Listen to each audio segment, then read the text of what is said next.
آجی ناموسن خسته شدم. هر چی دارم زحمت میکشم تو کامیونیتی کالاف که ویدیو خوبی به مردم ارائه بدم، هیچ حمایت نمیشم.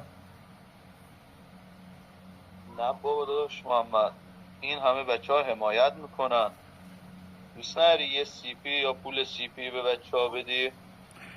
خب اوکی حاجی، میام من یه دو سه تا شرطی برای بچه ها میذارم. اوکی میذارم آقا تا ماه مهر تولدمه، من 3 مهر تولد منه. خب تا اون موقع من اگه به نزدیک به 1000 تا ساب رسیدم، من بیام به 3 نفرتون از کامنت های همین ویدیو بر میدارم، به 3 نفرتون 220 سی پی یا پولشو بهتون میدم از کامنت های همین ویدیو. بچه ها فقط کامنت ها رو بتر کنید، عشقای دل منید و بالای 1000 تا ساب تا 3 مهر من برسم، قرعه کشی شروع میشه.